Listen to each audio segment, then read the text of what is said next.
All right, so numerical जो रहते हैं इलास्टिसिटी ऑफ डिमांड के, there extremely easy. First of all there are two फॉर्मूले to solve any type of question that you will be having. So first let's understand the meaning of elasticity of demand in detail, and then we will see how the questions come and how to solve them. Elasticity of demand का मतलब होता है कि demand ने कितना respond करा in terms of price change of the commodity, and that is called as elasticity of price. You guys are in 11th standard right now, so there is only elasticity of price in your syllabus. देखो demand change हो सकती है किसी भी चीज़ की वजह से. आपकी इनकम बढ़ गई तो आप नॉर्मल गुड्स की डिमांड ज़्यादा कर दोगे, इंफीरियर गुड्स की डिमांड कम कर दोगे. बाहर वेदर फेवरेबल होगा तो उन पर्टिकुलर टाइप के गुड्स की डिमांड ज़्यादा होगी जिनके लिए वेदर फेवरेबल हुआ है. अगर इकॉनमी में इनकम का डिस्ट्रीब्यूशन इक्विटेबल होगा तो पुअर लोग भी डिमांड ज़्यादा कर पाएंगे. These things happen in the economy, but basically 11th standard में we will be seeing price में चेंज आएगा, उसका रिजल्ट आएगा डिमांड में change, and this relationship is called as elasticity of demand. Example से समझाता हूँ. अब जैसे प्राइस है कमोडिटी का और उसकी डिमांड हमने यहाँ पर लिखी है. सपोज करो कोई पेन है 20 रुपीज़ का मिलता था, आप 2 पेन खरीदते थे, प्राइस हो गया 10, आपने कहा 4 पेन खरीदूंगा. What things you can observe over here? Only 2 things you should be interested in. Thing number 1, price has decreased, demand has expanded. Instead of using the word increase, we should be using the word expansion or extension. Why? जब price में change आने की वजह से demand में change आता है, the thing is called as change in quantity demand, and this is a case of expansion. Demand बढ़ गई. जब प्राइस कम होता है डिमांड ज़्यादा होती है. दूसरी चीज़ जिसमें आपको इंटरेस्ट आना चाहिए वो ये दोनों के कितने परसेंटेज में चेंज आ रहा है. अब जैसे प्राइस यहाँ पर आधा हो गया, आधा मतलब 50% से कम हो गया. पहले 20 था, 10 हो गया. Price has decrease by how much percentage? 50%. And demand is actually expanded by how much percentage? 100%. Demand 100% से बढ़ गई जब प्राइस आधा हुआ. तो प्राइस आधा होने की वजह से डिमांड ने डबल रिस्पॉन्ड करा है. क्या मैं ये बोल सकता हूं? प्राइस ने हाफ रिस्पॉन्ड करा जिसकी वजह से डिमांड ने डबल रिस्पॉन्ड करा. Double is what this topic is all about. Elasticity of demand. Elasticity of demand. That by how many times demand is responding in terms of price. Price 50 change, demand 100 change. 50 को अगर आप multiply कर दोगे with what? 2, you will be getting 100. This 2 is said to be elasticity of demand. And the way to represent it is capital E and इसके साथ सब element में D ऐसे लिखा जाता है. So elasticity of demand for this product will be 2. Now 2 is more than 1. If your answer is coming more than 1, it means कि demand में as compared to price ज़्यादा change है. If your answer is coming out to be less than 1, that means कि price में ज़्यादा change रहा होगा as compared to जितना change demand में आया होगा. अब इस product के केस में, पेन के केस में, कंज्यूमर ने डिमांड बहुत ज़्यादा कर ली, प्राइस ज़्यादा हुआ बट डिमांड उसने डबल कर ली. सो उसको हो सकता है वो पेन थोड़ा अच्छा लगता हो, दैट इज वाई प्राइस कम होते ही उसने डिमांड को डबल कर दिया. अच्छा, अगर वो ऐसा ना करता और वो कर देता डिमांड को 4 की जगह 3, 2 से कितना कर दिया? 3. अच्छा, 2 का आधा कितना होता है? 1. तो डिमांड कितने से बढ़ी है? 1 से बढ़ी है ना. तो पहले जब 4 हुआ था तो 100% चेंज था, बट अब जब ये 2 से 3 हुआ तो कितने परसेंट का चेंज है? 50%. अब दोनों में कितना कितना चेंज है? 50. तो अब की बात डिमांड ने कितना रिस्पॉन्ड करा है? 2 की जगह सिर्फ 1 time. 50 times 1 will be 50. So that's why answer is now coming out to be 1. जितना चेंज प्राइस में उतना ही चेंज डिमांड में. So value can change according to the values in price and demand. Your answer will come. The elasticity of demand is the degree of response of change in demand due to change in price of the commodity. तो कितना respond कर रही है आपकी demand because of change in price of the commodity. This phenomena is called to be elasticity of demand. Now very precisely if we will look at it, you will see demand actually 50 से बढ़ी और price actually 50 से कम हुआ. So that is why answer should come out to be -1. बेटा या तो price बढ़ेगा या डिमांड बढ़ेगी. मतलब दोनों में से कोई एक अगर बढ़ रहा है तो दोनों में से कोई एक कम हो रहा है. प्राइस इंक्रीज होगा, डिमांड कॉन्ट्रैक्ट होगी, तो डिमांड के साथ नेगेटिव साइन जाएगा. और अगर प्राइस कम होगा तो डिमांड एक्सपैंड करेगी, तो प्राइस के साथ नेगेटिव साइन जाएगा. जैसे यहाँ पर प्राइस 50 से कम हुआ, so that is why price के चेंज के साथ नेगेटिव साइन है. डिमांड 50 से बढ़ी तो 50 के साथ वहां पॉजिटिव साइन है. तो फॉर्मूला आप लोगों को अब तक समझ में आ चुका होगा. Percentage change in quantity demand divide by percentage change in price. ये डेल्टा होता है बेटा, डेल्टा मतलब होता है चेंज। तो कितना परसेंटेज डिमांड में चेंज आया है, किस में चेंज आने की वजह से, प्राइस में। प्राइस कितना हुआ, आधे से कम हुआ। डिमांड कितने से बढ़ी, हाफ से बढ़ी। That means there is a change in demand by 50%, price में 50, तो डिमांड ने उतना ही रिस्पॉन्ड किया जितना रिस्पॉन्ड प्राइस ने करा। अब क्वेश्चन ये आता है कि सर यहाँ पर तो चलो 50 और 50 विजिबल है, बट 2 के बाद अगर 7 लिखा होता, फिर 2 के बाद अगर 12 लिखा होता, तो हम परसेंटेज चेंज कैसे कैलकुलेट करेंगे। अब परसेंटेज चेंज को कैलकुलेट करने के लिए मैं आपको एक रूल बताता हूँ। अगर आपके मार्क्स पिछले टेस्ट में 60 आए, इस टेस्ट में 90 आए, तो कितने परसेंट से आपके मार्क्स इंप्रूव हुए हैं। That's quite easy. आपको दोनों वैल्यूज का डिफरेंस देखना है, आपको उसको डिवाइड कर देना है बेस वैल्यू के साथ या फिर ओरिजिनल वैल्यू के साथ, आपको मल्टीप्लाई कर देना है उसको 100 के साथ, निकल कर आ जाएगा जी कितना परसेंटेज आपके परफॉर्मेंस में चेंज आए। तो कितना डिफरेंस हुआ है, 30 का डिफरेंस हुआ है जी। 60 से 90 में आपके मार्क्स 30 से इंप्रूव हुए। आपके पहले कितने मार्क्स आए थे, 60, मल्टीप्लाई कर दो 100 के साथ, 50 आपका आंसर निकल कर आ जाएगा। 30 से 60 कैंसिल होगा तो बेटा 2 बच गया, 100 से 2 डिवाइड होगा तो 50% से आपकी परफॉर्मेंस इंप्रूव हुई है। बेटा 60 का 50% कितना होता है जरा बताएगा कोई, 30। 60 का आधा कितना होता है, 30 होता है ना। तो आपकी परफॉर्मेंस 30 से बढ़ गई, तो कितना आ गया, 90। ये 50 कैसे हमने निकाला, इन दोनों वैल्यूज को देखना है जो पुरानी और नई है। डिफरेंस जाएगा न्यूमरेटर में, डिनोमिनेटर में जाएगी आपकी ओरिजिनल वैल्यू, मल्टीप्लाई करो 100 के साथ। ये आपकी सीयूईटी के लिए, आगे आपके बेटा लॉजिकल रीजनिंग वगैरह के लिए, क्वांटिटेटिव एप्टीट्यूड के लिए इंपॉर्टेंट फॉर्मूला है। 2 फिगर्स है, कितना परसेंटेज चेंज आ रहा है वो पता करना है। पुरानी वैल्यू नई वैल्यू का कितना डिफरेंस है, डिनोमिनेटर में पहले क्या वैल्यू थी, मल्टीप्लाई बाय 100, कितने परसेंटेज से आपकी इंप्रूवमेंट हुई है, that you will be able to calculate. अब इसी कंसेप्ट को अगर हम लगाते हैं इकोनॉमिक्स में, प्राइस में और डिमांड में, तो सपोज करो कि कोई प्रोडक्ट है जिसका प्राइस पहले था, सपोज करो 50, अब हो गया जी 40, ठीक है। तो ये जो आपका चेंज निकल कर आया है ये कुछ 20% के आसपास है, बट ये हम कैसे पता करेंगे, कितना डिफरेंस है दोनों वैल्यूज में, 10 का। डिवाइड करेंगे, ओरिजिनल वैल्यू कितनी है 50, मल्टीप्लाई करेंगे इसको 100 के साथ। बेटा आप इस 0 को 0 से कैंसिल करोगे, 100 डिवाइड बाय 5 कितना हो जाता है, 20%। So price is reduce by how much percentage, 20। इसी फॉर्मूले को प्रेजेंट करने का एक वे है 10। कैसे निकाला, 50 minus 40, that is the change in price. Are we okay with that. Delta P means change in price. Denominator original price कितना था 50, P stands for original price multiplied with 100. So change in price was 10, 50 से 40 हो गया 10, original price कितना था 50, denominator 50, multiply by 100, 20। और थोड़ा सा बेटर रहेगा अगर हम इसके आगे माइनस साइन यूज करें, बिकॉज आप देखोगे ये जो 50 से 40 हुआ है ये 10 से बड़ा है या कम हुआ है, कम हुआ है ना। तो इस 10 के आगे कौन सा साइन लगना चाहिए, नेगेटिव। बेटा ध्यान रखो, अगर कम हो रहा है तो नेगेटिव साइन लगाना मत बोलो। So that's why there is a -20% change in the price of the commodity. Similarly we can also calculate it for demand. किसी प्रोडक्ट की डिमांड पहले हो रही थी, सपोज करते हैं 80, अब होने लग गई है जी 120, डिमांड बढ़ गई। परसेंटेज इसको ऐसे निकालना और डिफिकल्ट है। So what is the formula we will use, change in demand divide by original demand multiply by 100। Demand तो नीचे डी लिख देंगे, बेटर रहेगा।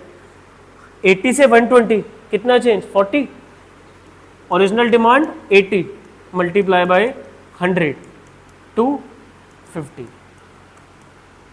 बेटा 80 का आधा कितना होता है 40, 80 में 40 प्लस कर दो कितना हो जाएगा 120। दैट मीन्स कि demand is increase by how much percentage 50%। क्योंकि 80 का हाफ कितना हो जाता है 40, 40 का ही चेंज है ना। हमें चेंज से मतलब नहीं है, हमें परसेंटेज चेंज से मतलब है। इतनी देर से मैं यही कोशिश कर रहा हूँ समझाने की कि हमें अमाउंट ऑफ चेंज से ज्यादा इंटरेस्ट किसमें होना चाहिए, परसेंटेज चेंज में।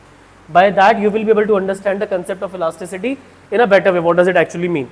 So are we clear with the meaning of elasticity of demand and the percentage formula? So right now we are at the basic of formula, that is percentage change in quantity demand of the commodity divide by percentage change in price of the commodity, and with this formula you can calculate the elasticity of demand. वहाँ दिख नहीं रहा शायद, ऐसे दिखेगा। Elasticity of demand is percentage change in demand divide by percentage change in price. Values लेते हैं, एक क्वेश्चन सॉल्व करके देखेंगे। प्राइस लेते हैं, उसकी डिमांड लिखते हैं। प्राइस हो गया जी 50 से 40, 20% से प्राइस कम हुआ। डिमांड हो गई जी 80 से 120 कितने परसेंट से बढ़ी है डिमांड? 50% से। पढ़ा था ना पीछे भी, तो सोचने की जरूरत ही नहीं। Demand is increase by how much percentage? 50। Price is decrease by, किसमें ज़्यादा चेंज है? डिमांड में। तो आंसर 1 से ज़्यादा निकल कर आएगा। फॉर्मूले में डालना जरा वैल्यूज। 50 डिमांड प्लस हो रही है, बढ़ रही है ना, और प्राइस 20 से कम हो रहा है, तो बेटा ये -2.5 आ जाएगा। What do we mean by that? कि demand has responded 2.5 times the change in price. Price जब इस कमोडिटी का 20 से कम हुआ तो डिमांड 50 से। अब कितना कॉम्प्लिकेटेड हो जाएगा यार, पहले इसका 20% कैलकुलेट करो, फिर उसका 50% कैलकुलेट करो, फिर उसको फॉर्मूले में डालो, फिर आंसर निकालो। It will consume lot of many steps. अब यहाँ पर तो हमने पीछे कैलकुलेशन कर रखी थी, यहाँ पर हमने ये 50 निकाल लिया था और उसके पीछे हमने 20 निकाल लिया था। बट एग्जाम में इतना टाइम होगा क्या? सीवीटी का एग्जाम दे रहे होगे, उसमें डिमांड आएगा कि उसमें इतना टाइम होगा निकालने का? दैट इज वाई थोड़ा फॉर्मूले को शॉर्ट करते हैं। परसेंटेज चेंज इन डिमांड कैसे निकालते हो? डिमांड का change divide by original demand multiply by 100, हाँ या ना? प्राइस का परसेंटेज चेंज कैसे निकालते हो? Change in price divide by original price multiply by 100 करके। 100 से 100 काट दो ना दोनों का, क्या बच गया? यहाँ पर बच गया change in demand divide by original demand divide by change in price divide by original price. Cross multiply कर दो दोनों को। Change in demand divide bye demand reciprocal करोगे तो पी ऊपर आ जाएगा, डेल्टा भी नीचे आ जाएगा। अब थोड़ी सिंप्लिसिटी के लिए, फॉर्मूले को याद रखने के लिए डेल्टा वाले एक साथ लिख लो ना, तो delta Q D divide by change in price multiply by original price denominator में। बेटा सुनो मेरी बात यार, Q D into delta P है ना। अब अगर ये 2 है ये 3 है, तो 2 इंटू 3 करो या फिर 3 इंटू 2 करो, आंसर थोड़ी चेंज होगा। मल्टीप्लीकेशन में दो जितनी मर्जी वैल्यूज हो वो एक आगे पीछे इंटरचेंज हो सकती हैं। बेसिकली इससे फायदा ये रहेगा कि डेल्टा डेल्टा को याद रहेगा। तो change in demand upon change in price multiply by original price upon original demand से आपकी elasticity of demand calculate. This is called as proportionate method. क्या मेथड का नाम है जी? Proportionate method. And this is obviously the percentage method, क्योंकि इसमें क्या यूज हो रही है जी? Percentage. So by with this formula you can calculate elasticity of demand. With this formula also you can calculate, I'll just show you how. कितनी demand change हो रही है इसमें? 80 से 120 में 40। डिमांड बढ़ रही है कम हो रही है? कम ऑन, डिमांड बढ़ रही है। पहले 80 थी, अब कितनी हो गई? 120। तो चेंज इन डिमांड कितना है? 40 है। क्या नेगेटिव साइन यूज होगा? नहीं होगा, क्योंकि डिमांड बढ़ी है। प्राइस कितने से कम हो रहा है? 10 से। अब ये कम हो रहा है तो यहाँ पे -10 आएगा। फॉर्मूला डाल रहे हैं बस। ओरिजिनल प्राइस कितना है? 50 और ओरिजिनल डिमांड कितनी है जी? 80। कैंसिल करना शुरू करें, माइनस साइन को मत छेड़ना। अब इस वाले 0 से इस वाले 0 को काट दो, और अब इस वाले 0 से इस वाले 0 को काटो। ये 4 कट गया, ये 8 कट गया, 2 5/2 अगेन -2.5। देखो भाई सुनो मेरी बात को जरा ध्यान से, दोनों फॉर्मूले में ना वैल्यूज क्वाइट ऑफ डिफरेंट है, but the answer is suppose to be similar because this formula has been derived from that one only. So वो कट पिट के आंसर वही निकल कर आएगा that is suppose to come from the percentage. अब इस मेथड में फायदा क्या है आपको? इसमें सिर्फ टाइम पता है क्या लगा? डेरिवेशन को करने में, ये करने में 1 मिनट से कम लगा, हाँ या ना? सच बताना। अगर आपको ये वाला फॉर्मूला याद हो गया तो in less than a minute, I can tell you, less than a minute you can solve the value for elasticity of demand. But in that case you will be required to calculate this as well as this, and then formula छोटा है but steps ज़्यादा है। यहाँ पर formula बड़ा है, steps बहुत कम। So can I expect कि this is now clear to all of you the concept? Yes, no? Derivation generally कुछ teachers तो बताते ही नहीं है। Most of the teachers just tell you this formula this and they will give you the question, start करो। ऐसे ही करवाया होगा derivation, but मेरे को सेटिस्फेक्शन नहीं समझाया मैंने सीधा, मतलब समझाया नहीं ना डेरिवेशन आई कहाँ से। इसमें है ही क्या, आपको बस ये ब्रेक डाउन करके दिखाना है। ऊपर जो न्यूमरेटर है उसको ब्रेक डाउन करा, डिनोमिनेटर कट पिट के आना वही है। तो ये तो क्लियर ही आपको परसेंटेज चेंज इन डिमांड कैसे आते हैं, परसेंटेज चेंज इन प्राइस कैसे आते हैं, फिर कैसी टेंशन। करवाइए ट्यूशन है तो कर लेना, नहीं करवाइए तो फॉर्मूले याद रख लो। क्वेश्चन शुरू करते हैं, करें शुरू। एक असाइनमेंट निकाल के रखा हुआ है आप लोगों के लिए, ठीक है।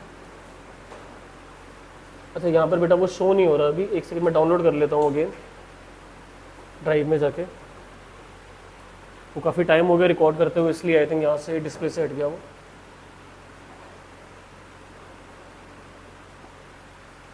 माइक्रो इको वाले असाइनमेंट्स नहीं होंगे, इलास्टिसिटी ऑफ डिमांड का ये बना।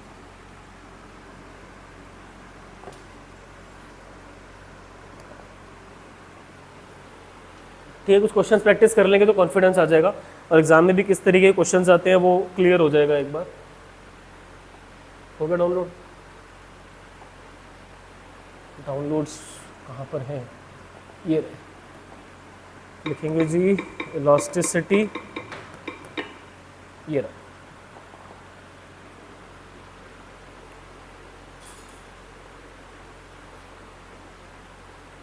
क्वेश्चन दिख रहे हैं जी सबको? ठीक है जी, करवाएं क्वेश्चंस आप सबको। व्यू अगर हम इसको करते हैं फिट कैसे होगा ये रीडर में?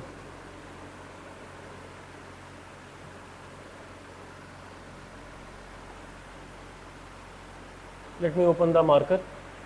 मैं क्वेश्चंस रीड करूंगा, मतलब स्टेटमेंट आती है, पहले उसको टेबुलेट करना है, टेबल बनाना है, फिर आगे फॉर्मूला अप्लाई करके आंसर निकालने हैं। तो थोड़ा सा और मैं शॉर्ट करूंगा ताकि हमारे पास स्पेस रहे लिखने के लिए। उस साइड पे मैं कर देता हूँ, ठीक है, वहाँ ना लाइट नहीं पड़ रही है। पहला क्वेश्चन, एक second. Due to 10% fall in price, price 10% से, मुझे क्वेश्चन से फर्क ही नहीं पड़ रहा क्या है, अगर कहीं पर भी आपको समझ में आए कि ये इलास्टिसिटी ऑफ डिमांड से रिलेटेड क्वेश्चन है, सबसे पहला काम टेबल बनाओ, बिना टाइम वेस्ट करें। क्वेश्चन नंबर 1 है तो लिखेंगे जी यहाँ पर हम solution number 1, just a second. Solution number 1 के लिए वी नीड टेबल। टेबल में दो चीजें आएंगी, एक तरफ प्राइस, दूसरी तरफ quantity demand. So price is over here in rupees, quantity demand is over here, and demand is always in units. चलो जी आगे। प्राइस के बारे में इंफॉर्मेशन गिवन है 10% से कम हुआ है, ऐसा कुछ बताया नहीं है कि पहले कितना था अब कितना हो गया। What is written over here is that it has reduced by 10%। तो ऐसा अपने माइंड में इमेजिन कर लो कि जो भी पहले होगा, मतलब अगर 100 था तो 90 हो गया होगा, 10 था तो 9 हो गया होगा। डिमांड हो गई जी 100 से 120, डिमांड पहले 100 से कितनी हो गई है जी 120। बेटा ये तो अगर मैं किसी छोटे बच्चे से ही पूछूंगा प्राइमरी लेवल के, तो वो बोलेगा कि भैया 20% चेंज है, demand is increase by 20%। Percentage वैसे भी 100 में से ही होती है, तो demand is actually increase by 20%। क्या पूछ रहे हैं ये लोग?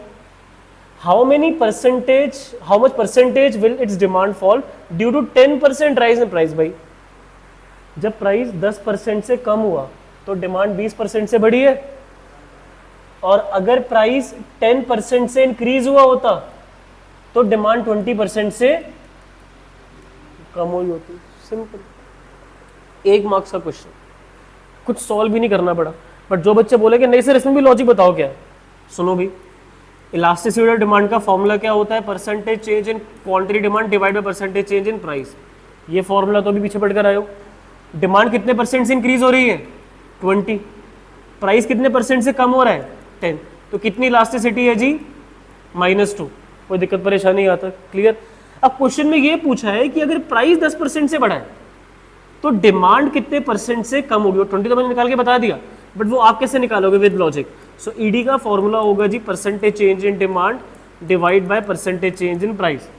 ईडी की वैल्यू आपने निकाली है, मैंने नहीं निकाली, -2 निकल कर आई है। डिमांड का चेंज पूछा है जी हमें क्वेश्चन में कि कितने परसेंट से डिमांड चेंज होगी अगर प्राइस 10% से इंक्रीज हो रहा है, तो ले जाओ वहां पे। तो डिमांड कितने परसेंट से कम हो रही है जी? 20% से। बात खत्म। वो बात यहाँ बिना लिखे हमने पहले ही वहां बता दी थी कि demand will get decrease by 20%। तो this is the logic for the question. Otherwise इतना लॉजिक लगाने की जरूरत इसमें पड़ नहीं रही। जब प्राइस 10% से बढ़ा, डिमांड 20% से कम हुई, और अगर प्राइस अगर 10 अच्छा ये तो पहले प्राइस कम हुआ था और डिमांड बढ़ी थी, तो अगर प्राइस बढ़ जाता तो डिमांड आपकी कम हो जाती, कॉन्ट्रैक्ट कर जाती। सो पहले एक्सपैंड हुई डिमांड, फिर डिमांड कॉन्ट्रैक्ट हुई।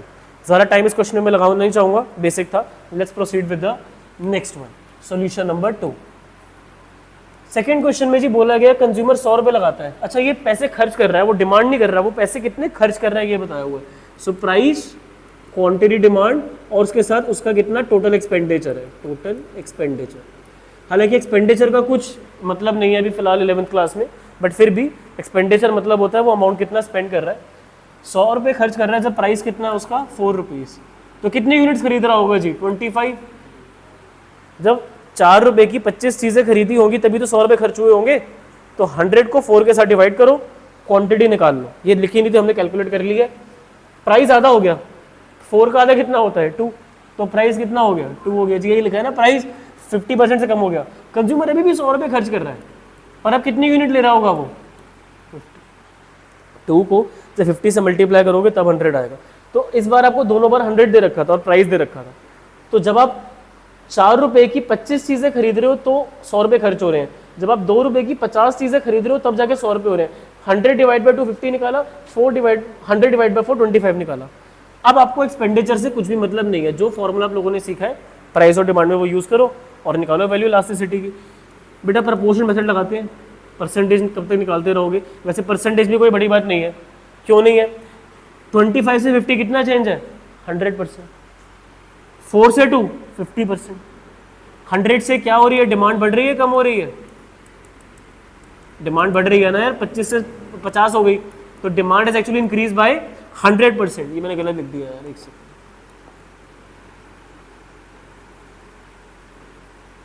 Demand has actually increase bye 100% whereas price has decrease by 50%, -50। कितना आ गया जी, ये -2 आ गया। ये तो आपका परसेंटेज मेथड है। इसी को अगर किसी बच्चे को प्रोपोर्शनेट से करना हो, so change in demand, change in price, original demand. कितना डिमांड में चेंज आ रहा है जी 25। कितना प्राइस में चेंज आ रहा है जी 2 या -2, -2। 4 से 2 प्राइस कम हुआ ना तो -2। अच्छा ओरिजिनल प्राइस कितना था 4, ओरिजिनल डिमांड कितनी थी 25, कैंसिल। कितना आ रहा है इससे भी -2। Simple. So with both the formula you are getting the answer -2। Formula apply करना सीख जाओ, आंसर अपने आप ही सही आते रहेंगे। सोल्यूशन नंबर 3, प्राइस 50% से कम हो गया, डिमांड 150 की 150 है, price has actually reduce by how much percentage 50%, whereas the quantity demand was 150 and still now it is 150। कितना परसेंटेज चेंज है 0। Formula change in demand divide by change in price 0। Perfectly inelastic. Perfectly inelastic मतलब कि demand ने बिल्कुल भी respond नहीं करा, perfectly inelastic. Next question number 4, certain quantity purchase हो रही है जब प्राइस 10 है। कितनी क्वांटिटी है जी वो नहीं पता, बस इतना बोल दिया कि प्राइस कितना है, क्वांटिटी कितनी है, क्वांटिटी नहीं पता, प्राइस 10 है नहीं पता कितनी है, डैश डाल दो खाली है। बस इतना भी लिखा हुआ है कि डिमांड इज इंक्रीज बाय 50%। कितने परसेंट से डिमांड बढ़ रही है 50% से, in response to fall in price by 2 rupees. Price 2 रुपये से कम हो गया, तो अब 2 रुपये हो गया या 8 रुपये हो गया है, 8 रुपये हो गया। कि लिखा क्या है कि price has fallen bye 2 rupees. अगर लिखा होता 2 मतलब अब 2 हो चुका है तो वो 2 लिखते, बट 2 रुपये से कम हुआ है तो अब कितना हो गया जी 8। हमसे पूछा क्या इसमें, find the elasticity of demand. हमसे ये नहीं पूछा कि भाई डिमांड कितनी थी कितनी होगी, इससे मतलब नहीं है क्वेश्चन में। क्वेश्चन में तो ये पूछा है कि इलास्टिसिटी ऑफ डिमांड की वैल्यू क्या होगी। यहाँ 50 दे तो दिया आपको एग्जामिनर ने, और क्या चाहिए। यहाँ पर नजर नहीं आ रहा कि 20% का डिक्रीज है, 10 से प्राइस 8 हो गया। अगर आप यार फिर भी फॉर्मूला बोलोगे लगाने के लिए परसेंटेज चेंज इन प्राइस का, तो प्राइस का change upon price multiply by 100। Price 2 रुपये से कम हुआ है और प्राइस ओरिजिनल था 10 मल्टीप्लाई बाय 100, अब तो आ गया जी -20। So this is the percentage change in price. तो elasticity of demand says percentage change in demand divide by percentage change in price. कोई डाउट डिफिकल्टी इसमें। Elasticity of demand is coming out to be -2.5। कोई doubt difficulty, simple, just apply the formula to get the value of elasticity of demand. फॉर्मूले पे command अगर अच्छा हो गया तो आपको एक क्वेश्चन करने में ना 1 मिनट भी नहीं लगेगा, हार्डली 30-40 सेकेंड्स लगेगे if you are clear with the formula. Guess what, these questions come for 3 to 4 mark weightage. That is the most interesting thing about these questions, and some of the students find these questions difficult. All they have to do is to apply the formula. Question number 5, 4 था ये। 5th question में बोला गया certain price पे 150 quantity खरीदी जा रही है। अब प्राइस कितना है वो नहीं पता, अब की बार उन्होंने क्वांटिटी दे दी, बहुत देर से क्वांटिटी मिसिंग थी, अब क्वांटिटी दे दी है जी 150 है। जब प्राइस कितना है वो नहीं पता, प्राइस 25% से गिर गया, price has fallen by 25%, the quantity purchase increases by 75 units. ठीक है जी 75, तो percentage change in quantity demand कैसे निकालेंगे जी, change in demand divide by original demand multiply by 100। कितने से बढ़ी थी क्वांटिटी 75 से बढ़ी है ना ये, ओरिजिनल कितनी थी 150 मल्टीप्लाई बाय 100, कितना हो जाएगा जी ये नीचे? 50% आ रहा है। डिमांड इंक्रीज हुई है कितने परसेंट से?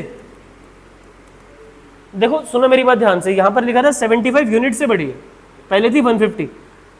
हमें ना वैसे पता है करने की इतना ज़रूरत थी नहीं। I don't have any idea why I did that, because पहले थी 150, कितने से बढ़ी है?